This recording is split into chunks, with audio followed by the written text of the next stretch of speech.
esteja sobre nós, venha com a tua unção, ó Pai, sobre nós.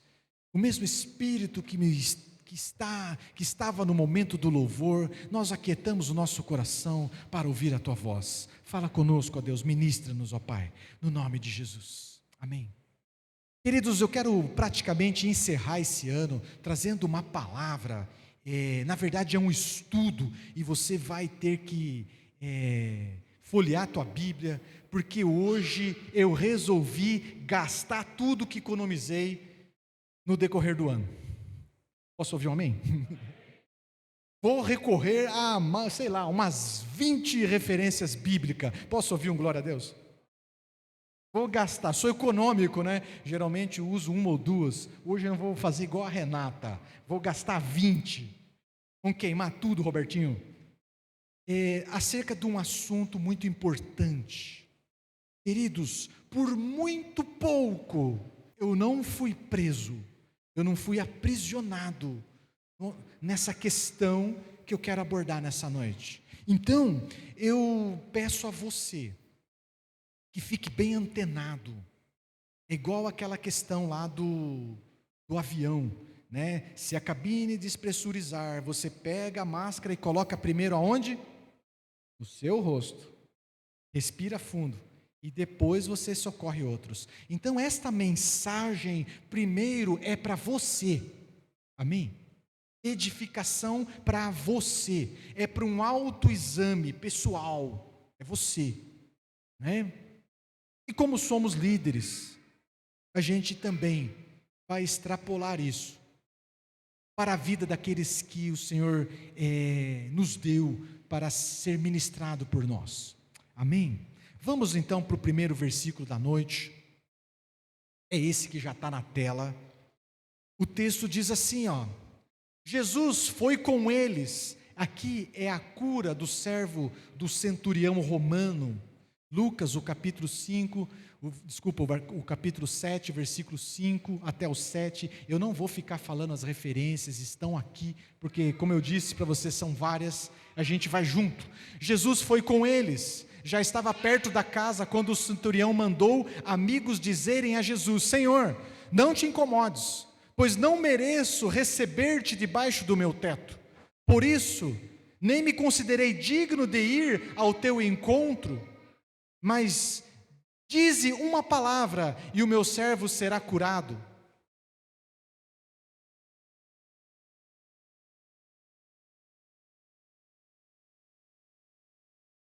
Não passou, Bia?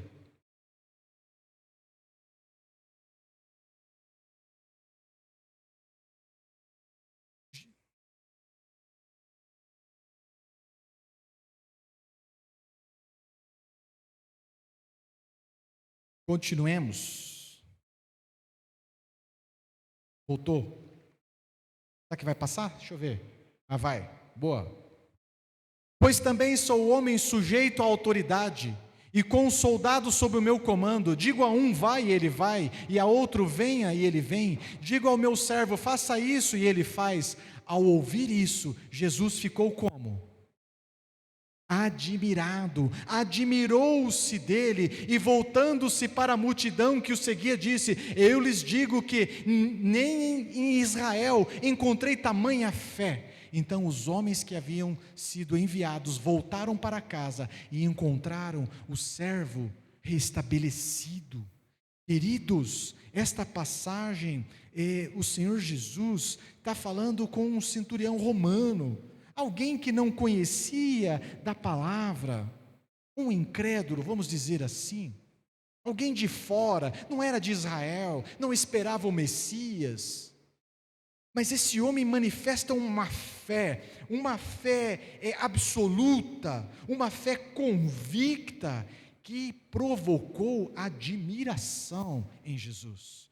Jesus ficou impressionado com a fé deste homem, principalmente porque Jesus vinha de uma frustração.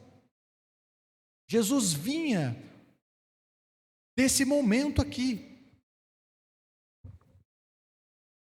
Jesus vinha da terra que ele nasceu. Jesus passou por esse momento aqui. Jesus lhes disse: só em sua própria terra, entre seus parentes, em sua própria casa, é que um profeta não tem honra. E não pôde fazer ali nenhum milagre, exceto impor as mãos sobre alguns doentes e curá-los. E ficou o quê?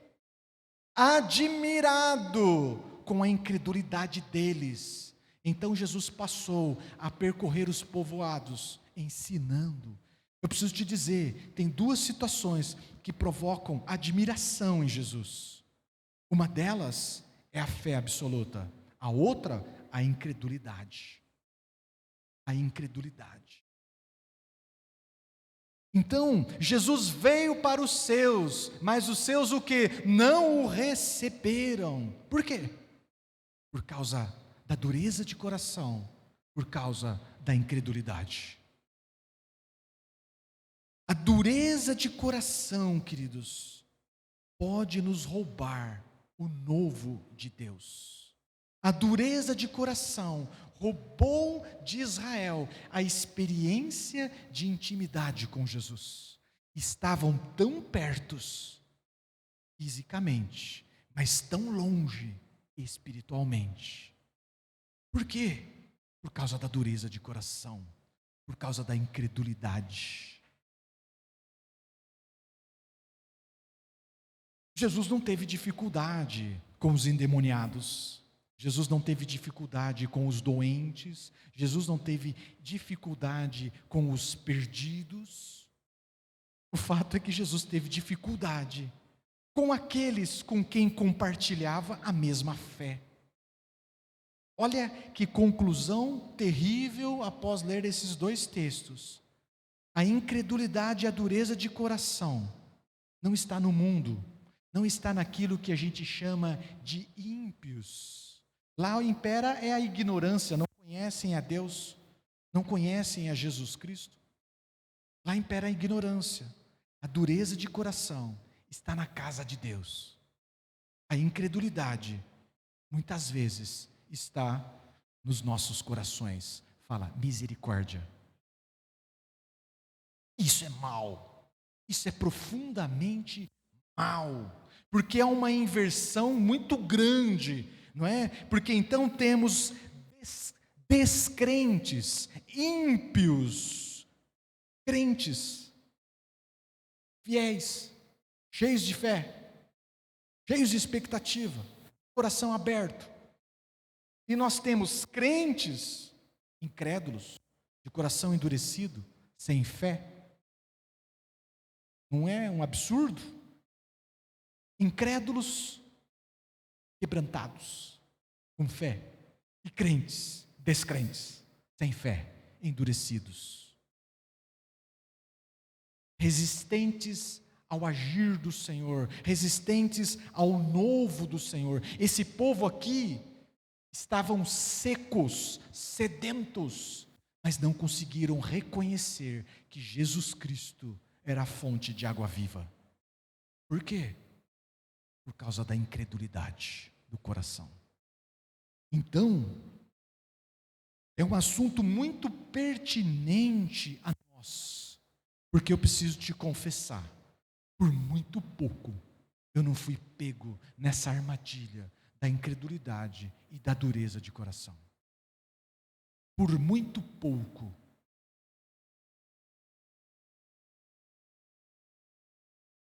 A pergunta que eu sempre faço lendo esses textos e vendo as pessoas tão perto de Jesus, tão,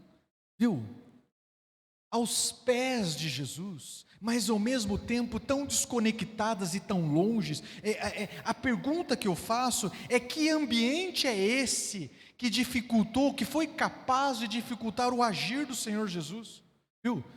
Poucos milagres, pouco pôde fazer. Eu fico perguntando: que ambiente é esse, a ponto de deixar Jesus admirado com a dureza de coração? Que ambiente é esse? Como vivem essas pessoas? Como viviam essas pessoas? Como que se chegou a essa situação? Parece até programa do Globo Repórter, né? Como viviam? Como chegaram? Como que construíram tamanha dureza de coração hoje? Não é? Essa é a pergunta. Como é que conseguiram chegar nessa situação? Então, queridos, aqui eu começo a compartilhar com você muito dessa reflexão. Isso que eu vou falar para vocês aqui são coisas que a gente prega em 3 dias e nós vamos tentar fazer em 45 minutos.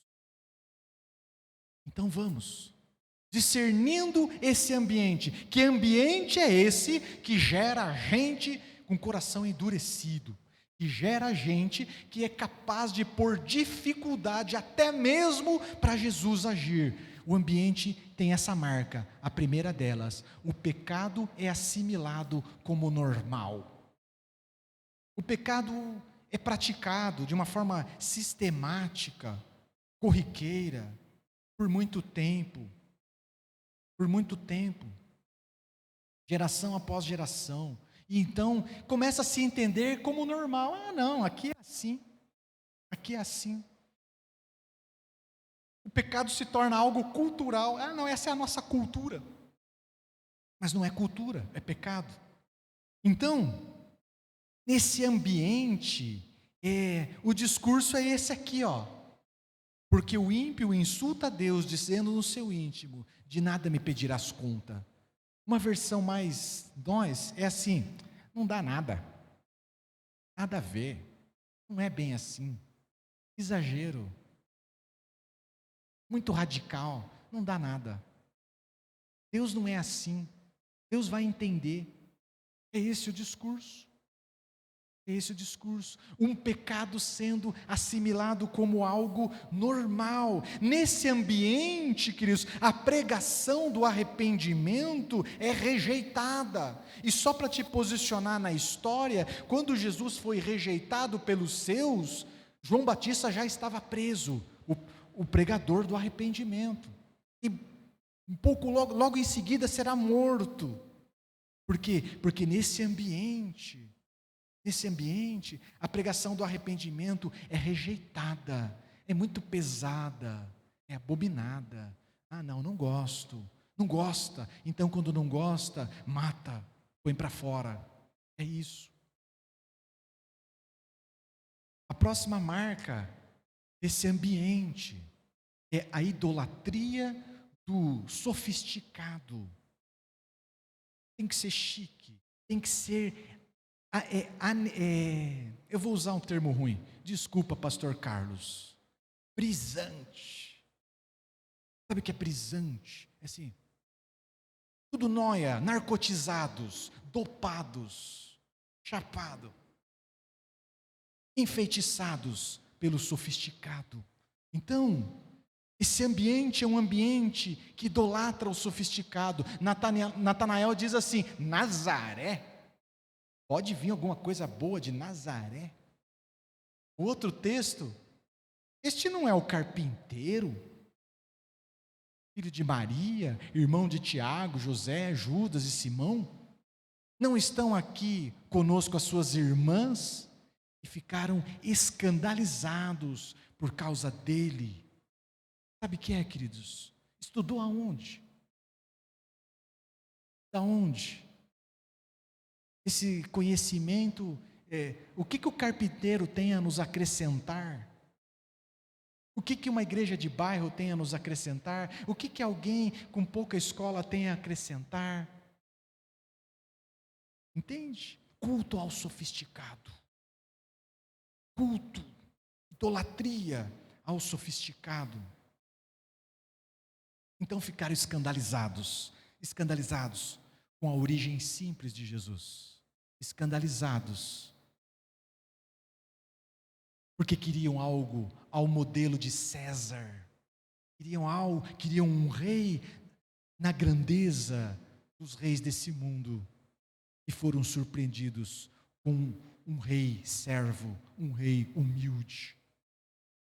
Ambiente que gera dureza de coração, pecado sendo praticado como normal, idolatria do sofisticado, um ambiente de ritualismo religioso, vazio de conteúdo, vazio de essência, é só aparência, é só fachada, é só show, é só espetáculo. Jesus respondeu: vocês estão enganados, porque não conhecem as Escrituras e nem o poder de Deus. A verdade, sabe o que Jesus está dizendo? Vocês não conhecem nada, vocês não sabem nada. Eu vou usar, se eu fosse Jesus, sabe o que eu queria dizer? Vocês são os mané. Mané, mané, e vocês são mané. Para de se achar. É isso. Não conhece nem as Escrituras, que você vê esse povo filosofando, e esse povo são os fariseus, filosofando, falando de boca cheia, não conhece nem as Escrituras, muito menos o poder de Deus. Então, queridos, é um ambiente cheio de sofisticado, cheio de espetáculo, cheio de ritual, mas pobre de essência, pobre de verdade, pobre de transparência. Estamos detalhando o ambiente em que gera dureza de coração.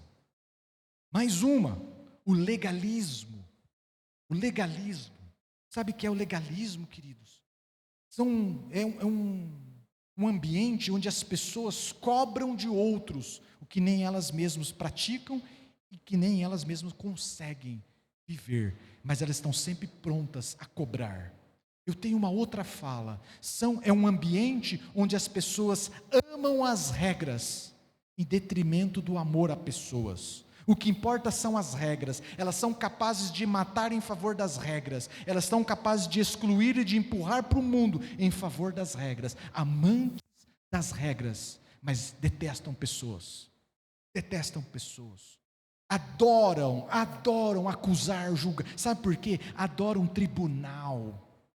Elas adoram o tribunal, adoram bisbilhotar a vida de outros. Se os outros estão dando conta de carregar a carga que elas não carregam, mas fingem hipocrisia, fingem carregar. Então elas agora adoram acusar, julgar, condenar, expulsar, mandar embora elas.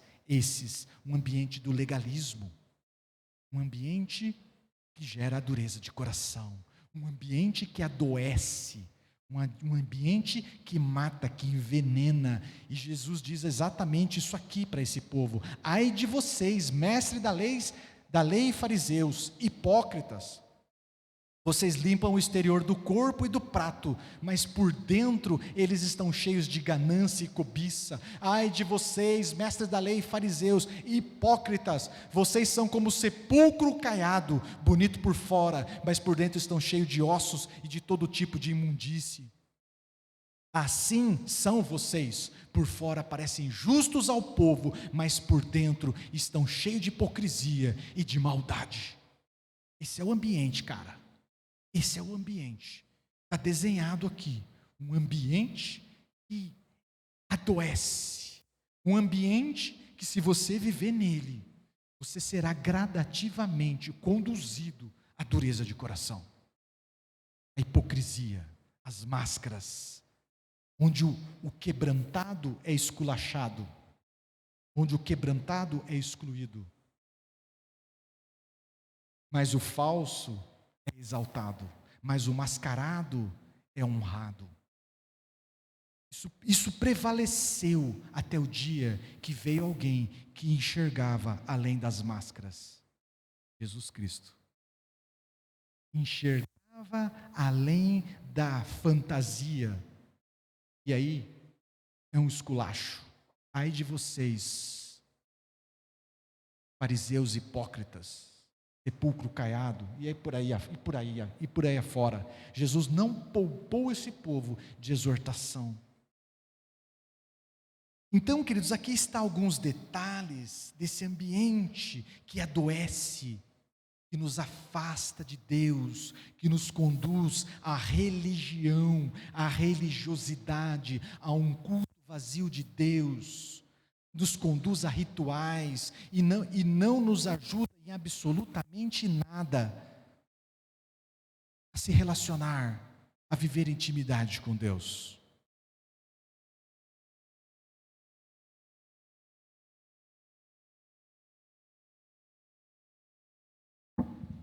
Então é um alerta muito forte para nós, é um alerta para nós como igreja.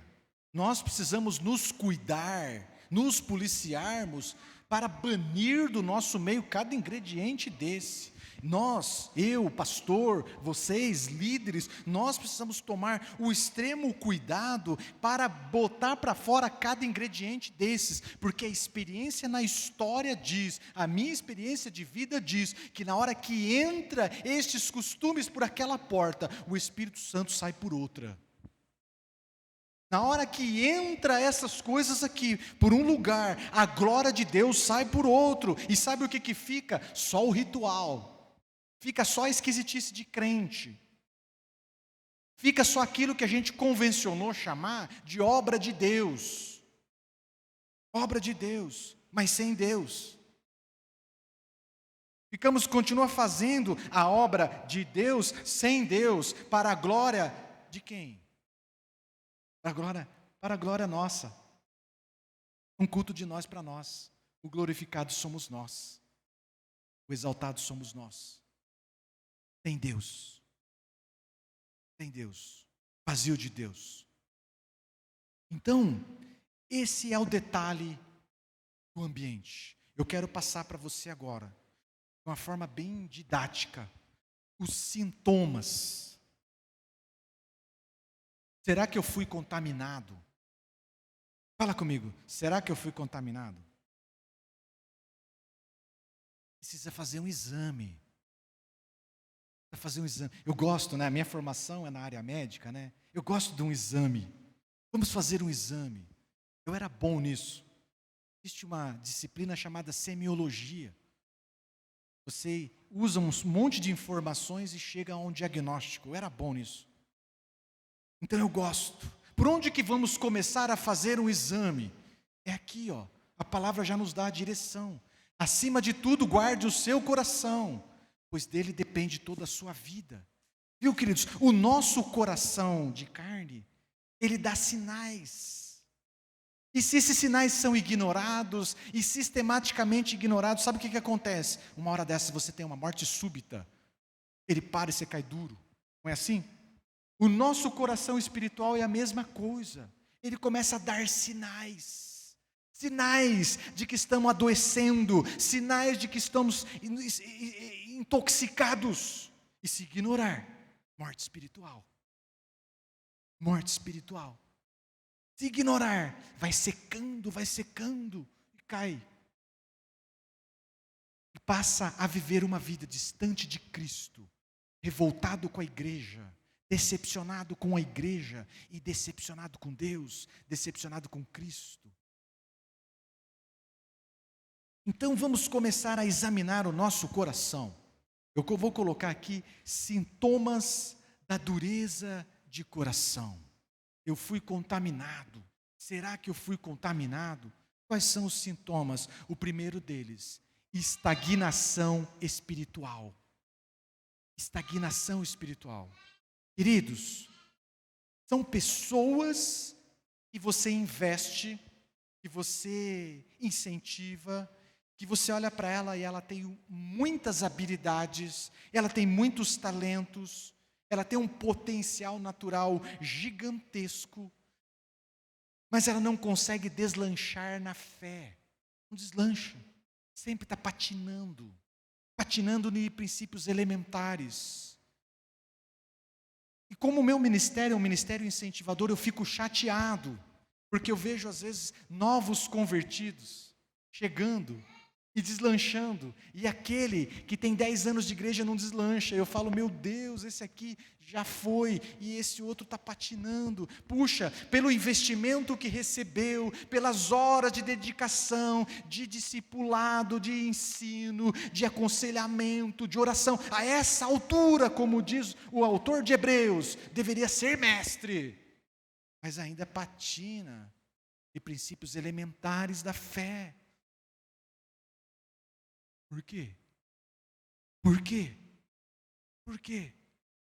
Porque a mensagem foi recebida na mente, mas não tomou um destino certo, não tomou o destino final. O destino é o coração, mas ela para na mente não chega no coração. Por quê? Porque o coração está endurecido, blindado, envenenado. E então, todo investimento não gera vida, não gera algo do espírito, gera só conhecimento, gera só filosofia. E essas pessoas estagnadas adoram filosofar. Adoram filosofar. A mensagem pregada não saiu, não gerou, parou na mente, não chegou no coração, não foi tratada com fé.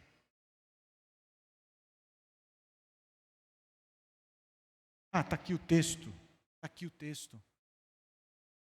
Olha isso. Agora, meu coração está perturbado, fala de Jesus. E o que direi? Pai, salva-me desta hora. Não, eu vim exatamente para isso, para essa hora. Pai, glorifica o teu nome. Então veio uma voz da onde? Fala firme. Do céu, a voz veio do céu. Então veio uma voz do céu. Eu já o glorifiquei e o glorificarei novamente. A multidão que ali estava e a ouviu a voz, ouviu essa frase, disse que tinha o quê? Não, foi um trovão. O trovão. Outros disseram que um anjo lhe tinha falado. Queridos, veja o que a dureza de coração faz. Não conseguem ouvir a voz de Deus. Não foi. Foi um trovão. É Bíblia, está na tua Bíblia, depois você confirma. Pessoas estagnadas espiritualmente, não ouvem a voz de Deus, não conseguem ouvir a voz de Deus. Não conseguem ouvir nada além dos seus próprios corações. Pois as boas novas foram pregadas também a nós, tanto quanto a eles, mas a mensagem que eles ouviram de nada lhes valeu, pois não foi acompanhada de fé por aqueles que ouviram. Sabe o que é isso aqui, queridos? Estavam no mesmo culto, estavam debaixo da mesma unção, estavam debaixo do mesmo mover, mas para uns foi transformador, para uns gerou vida, para uns gerou coisas maravilhosas, transformação, mas para outros nada valeu. Por quê? Porque o coração estava envenenado com incredulidade, não foi capaz de misturar. Tem uma versão que fala misturar aquilo que estava vivendo e vendo com fé. Coração envenenado com incredulidade, duro, resistente, inóspito ao Espírito Santo. Inóspito ao Espírito Santo de Deus. O Senhor fala e eles não percebem. É um trovão. Não é bem assim. É isso.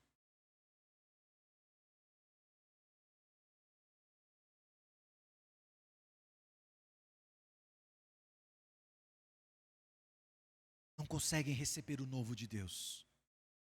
Não conseguem perceber o novo de Deus. Entenda que o novo de Deus era Cristo Jesus para este tempo, né? Para o tempo histórico. Não conseguiram perceber, apesar de estar bem perto. Por quê? Porque estavam cheios de convicções, estavam cheios de objeções, estavam obstinados. Então, acabaram rejeitando aquilo que vinha da parte do Senhor. Hebreus 4:2. Nada valeu. O outro sintoma de contaminação, de dureza de coração, nós estamos falando dos sintomas. Outro, zumbi espiritual. E essa é bem minha, né? Zumbi espiritual. Júnior, dá medo de zumbi, né? O cinema retrata uns zumbis, né, com o olho esbranquiçado. Vou fazer uma caminhada de zumbi.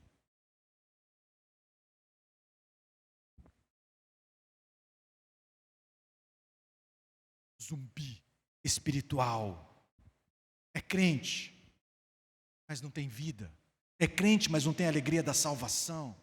Não tem vibração, não tem intensidade, não tem paixão, não tem luz. A paz do Senhor. Dá medo, dá medo, dá medo.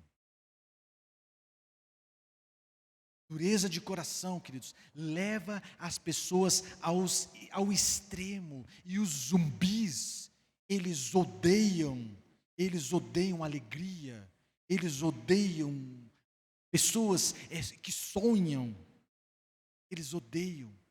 Eles não suportam um pensamento diferente, eles são agressivos, sem misericórdia, sem amor, sem compaixão. Não tem viu, o zumbi não tem sentimento. O zumbi espiritual não tem sentimento. Parece, né, o cinema retrata assim, parece que tem algo que domina a mente do zumbi e ele está a serviço de algo. É assim também o zumbi espiritual. Ele não se compadece, ele não chora com os que choram, ele não consegue se alegrar com os que se alegram, ele não manifesta amor, ele não manifesta empatia, nada. Eles estão sempre prontos a se opor. Opor ao quê? Opor a quem vive a alegria, opor àquele que é contagiante, opor àquele que se manifesta com amor. Estão sempre prontos para matar. Principalmente aqueles que trazem revelação, que trazem novidade. Você lembra de José, filho de Jacó? Os irmãos de José, lembra disso? Prontos para matar os sonhos, matar quem sonha. Estão prontos para se opor. Jogaram José na cova, venderam como escravo, enganaram o pai. E vivem confortáveis com isso. Vivem confortáveis com isso. Não tem conexão com Deus. E odeia quem tem. O que é o texto que a gente tem lá? Texto de Lucas. Jesus mal está começando o seu ministério. Todos os que estavam na sinagoga ficaram furiosos quando ouviram isso. Levantaram-se, expulsaram-no da cidade e o levaram até o topo da colina sobre o qual fora construída a cidade, a fim de atirá-lo precipício abaixo. Mas Jesus passou por entre eles e retirou-se. Jesus nem tinha começado o ministério, os caras já estavam querendo matar. Por quê? Porque trazia algo novo. Zumbi espiritual. São críticos, hábeis em apontar defeito na vida dos outros, mas não conseguem examinar-se a si mesmo, não assume os seus próprios erros, não perdoa, não pede perdão, não confia em ninguém, não confia nem em Deus, só confia em si mesmo.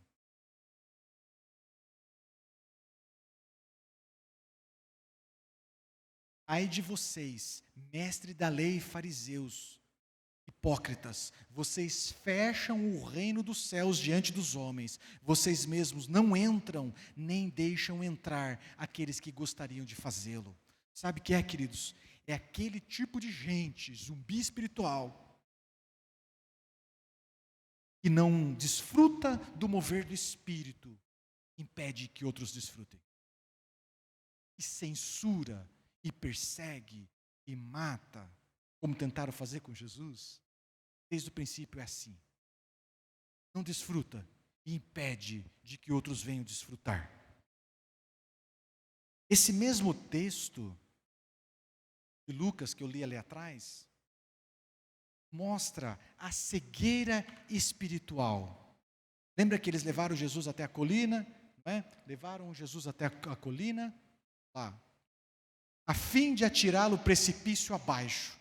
Mas Jesus passou por entre eles e retirou-se.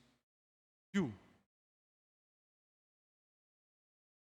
Levaram Jesus para jogar Jesus buraco abaixo. Mas Jesus passou entre eles e retirou-se. E eles não perceberam. Cegueira espiritual. Imagina uma multidão, sei lá, 50, 100, 200 pessoas prontas para jogar Jesus para baixo. E Jesus passa entre eles. E eles não perceberam. Por quê? Porque a dureza de coração cega para as coisas espirituais. não enxerga o que Deus está fazendo, não enxerga o que está nascendo bem debaixo dos olhos dele. Terrível. Estou vendo que vocês todos estão com o zoião estatelado assim, ó. Cegueira espiritual. Tomados de cegueira, tomados de confusão, não perceberam que Jesus passou por entre eles e se foi, não perceberam que a glória se foi, perceberam, estavam bem perto, mas bem longe. Outro sintoma, isolamento. Fala para o teu irmão, isolamento, fala. Isso é muito forte, fala para ele, cuidado, isso é muito forte, fala. É muito forte, isolamento. Uma das marcas, queridos, da dureza de coração é a autossuficiência. A gente fica com a dureza de coração nos faz acreditar que pessoas são desnecessárias. O desgosto, a decepção, nos encoraja a ir em direção ao isolamento. E aí a gente começa a acreditar que podemos cultivar uma espiritualidade saudável, isolados. Só eu e Deus. E o discurso é bonitinho. Não, pastor, tudo que eu faço na igreja eu posso fazer na minha casa. Eu posso cantar na minha casa. Verdade. Eu posso orar na minha casa. Só eu e o meu esposo. Pode. Eu posso dançar, na igreja até não tenho coragem, mas na minha casa eu danço. Pode. Eu oro em línguas, pode. Pode. Você pode ter tudo isso na tua casa, só uma coisa você não tem: o relacionamento, a comunhão, uns aos outros.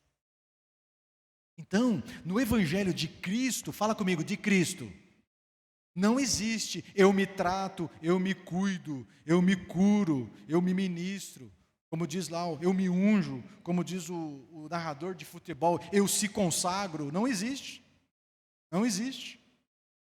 Conhece, né? É hoje que eu se consagro. Não, não existe. No Evangelho de Cristo, ele é saudável, ele é curado. Então se vive em comunidade, se vive esbarrando um no outro. O Evangelho de Cristo é vivido uns aos outros.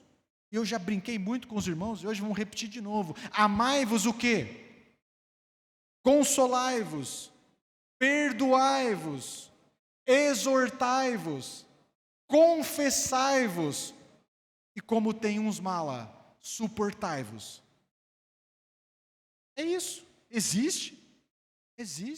Tem gente que a gente se dá bem, muito bem, tem gente que a gente não se dá tão bem, mas o que nos diz a palavra? É para continuar vivendo juntos. Esse é o Evangelho de Cristo. Esse é o Evangelho de Cristo. Esforcem-se para viver em paz com todos e para serem santos. Sem santidade ninguém verá o Senhor. Cuidem que ninguém se exclua da graça de Deus, que nenhuma raiz de amargura brote e cause perturbação, contaminando a muitos. Cuide para que ninguém se exclua. Cuide para que ninguém se isole e se exclua da graça de Deus. E sem graça de Deus, o caminho é caminho de morte, sequidão. Estou acabando. Mais um sintoma, o orgulho. Fala comigo, orgulho. Posso brincar aqui com você? Orgulho é igual ao mau hálito. A pessoa que tem, acha, não sabe, mas todo mundo sabe que ele tem. Entende? É igual a pessoa não percebe, mas todo mundo sabe. Então, uma figura emblemática por seu orgulho foi Saul. Sintomas da dureza de coração. Saul não atendeu a ordem do Senhor, foi negligente. E então ele é confrontado por Samuel. E aí ele vem com essa resposta. Saul repetiu: pequei. No texto, depois eu te recomendo a ler, mais para cima, ele já tinha admitido que pecou. Parece nobre, mas continua lendo. Saul repetiu: pequei, agora o quê? Honra-me perante as autoridades do meu povo e perante Israel. Volte comigo para que eu possa adorar o Senhor, o seu Deus. Viu, queridos? Sabe que está errado, mas quer honra, orgulho, dureza de coração, sintoma da dureza de coração. Sabe que está errado. Qual que é o caminho? Arrependimento, quebrantamento, mas não. A dureza de coração impede. Sabe que está errado, mas quer honra. Está aí. Vai entrar para a história como um símbolo da arrogância e da soberba. Quando é confrontado, e aqui você vai entender um pouco mais, disse Saul: mas eu obedeci ao Senhor. Não obedeceu, fez metade. Cumpri a missão que o Senhor me designou, trouxe Agag, o rei dos amalequitas, mas exterminei os amalequitas. Os soldados tomaram ovelhas e bois do despojo, o melhor que estava consagrado a Deus para a destruição, a fim de que os sacrificarem ao Senhor seu Deus em Gilgal. Samuel, porém, respondeu: acaso tem o Senhor tanto prazer em holocausto e em sacrifícios, quanto em que obedeça a sua palavra? A obediência é melhor que o sacrifício, e a submissão é melhor do que a gordura dos carneiros. Viu, ele não obedeceu. Quando ele foi confrontado, no lugar dele manifestar uma atitude interior, de arrependimento, de quebrantamento, sabe o que ele propôs? Ele propôs uma atitude exterior, um sacrifício, um ativismo religioso. É isso. Não, eu poupei as ovelhas para sacrificar a Deus. E aí Samuel arrebenta. O Senhor não tem prazer no sacrifício. O Senhor quer é obediência e submissão. O Senhor quer é interior. Deus quer é arrependimento. Deus quer é quebrantamento. Então, o orgulhoso, no lugar de se quebrantar e se arrepender e se jogar com o rosto em terra, ele propõe um ativismo espiritual. Ele propõe um sacrifício, ele propõe uma atividade, ele propõe algo exterior. Orgulho, marca da contaminação espiritual. Último sintoma da contaminação espiritual, não chega ao propósito. São pessoas que sempre estão recomeçando, vivem um ciclo da reprovação que começamos estudando esse ano. Ciclo da reprovação. Você encontra com ele e ele sempre está recomeçando na vida ministerial, sempre está imaginando que agora vai viver algo novo, que agora vai experimentar algo novo. Não vai, porque o coração está endurecido. Olha o que diz esse texto: assim como diz o Espírito Santo, hoje, se vocês ouvirem a sua voz, não endureça o coração, como na rebelião, durante o tempo de provação no deserto, onde seus antepassados me tentaram, pondo-me à prova, apesar de durante 40 anos terem visto o que fiz. Por isso eu fiquei irado contra aquela geração e disse: os seus corações estão sempre se desviando, e eles não reconheceram os meus caminhos. Assim jurei na minha ira: jamais entrarão no meu descanso, jamais entrarão na terra prometida para os hebreus, jamais cumprirão um propósito para mim e para você. Por quê? Por quê?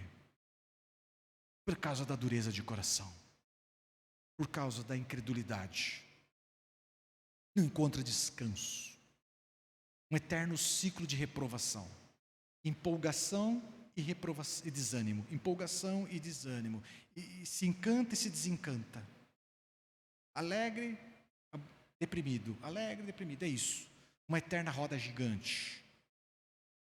Tem uma oração que nós precisamos fazer, queridos, que é o antídoto para a dureza de coração, o antídoto para essa incredulidade que nos persegue e quer nos envenenar. É o Salmo 51. Você já Grifa na tua Bíblia se não está grifado. Olha que texto lindo. Qual é o antídoto? O quebrantamento, o arrependimento. Palavras, queridos, ensinos que nos nossos dias sumiu. Sumiu. Não se fala mais por aí. Por que será? Porque as pessoas querem continuar os seus caminhos. Eles querem continuar, eles querem sair do culto animadinhas, com uma palavra de ânimo, como pregou o Marcelo esses dias. Sair com promessas. Mas se não ensinar o caminho, não vai viver a promessa. O caminho é esse aqui, quebrantamento e arrependimento. Olha que texto lindo, olha que oração linda. Cria em mim um coração puro, ó Deus, e renova dentro de mim um espírito estável, um espírito firme. Um espírito firme. Não me expulses da tua presença, nem tires de mim o teu Santo Espírito. Isso é o que acontece quando se endurece o coração. Devolva-me a alegria da tua salvação e sustenta-me com o espírito pronto a obedecer. Não te deleitas em sacrifício, nem te agradas em holocausto, senão eu traria. Essa é a proposta de Saul. Se o Senhor se agradasse de sacrifício e de holocausto, Saul teria se safado. Mas Davi percebeu que o Senhor requer de nós é algo interior, de dentro para fora. De dentro para fora, os sacrifícios que agradam a Deus são um espírito quebrantado, um coração quebrantado e contrito. Ó Deus, não desprezarás. O que o Senhor requer de nós, meu irmão, é um estilo de vida quebrantado. Amém. Corri um pouco, tem mais um texto.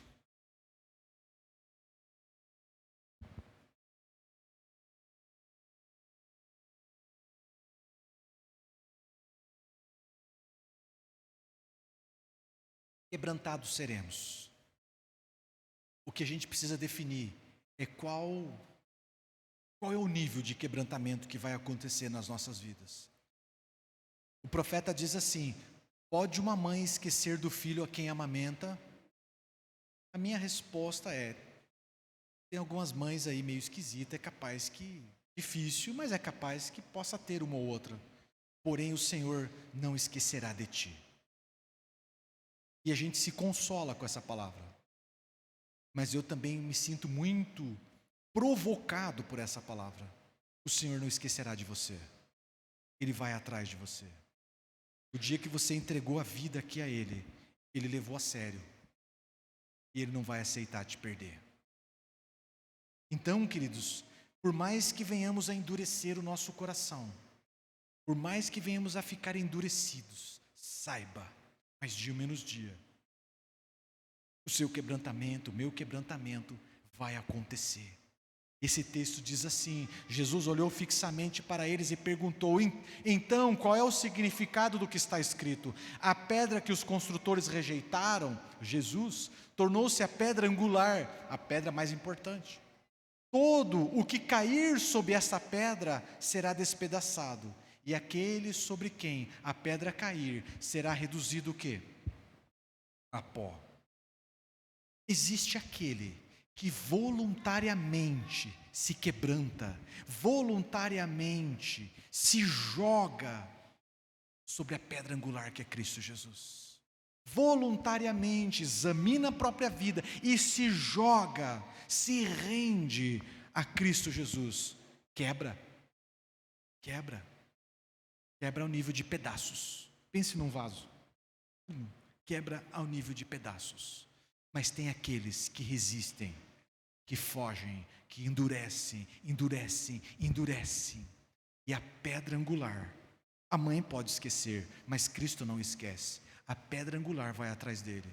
E quando o encontra, o quebrantamento acontece. A nível de pó. Para que do pó possa levantar algo de valor.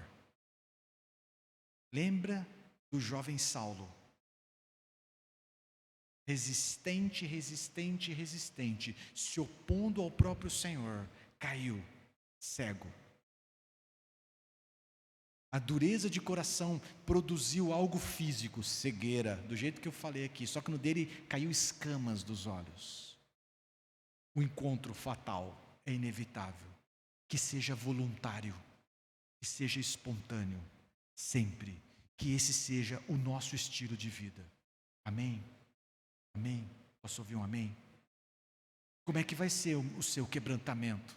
Voluntário, espontâneo. Eu mesmo me jogo aos pés de Cristo Jesus, em arrependimento, em quebrantamento, em clamor de misericórdia.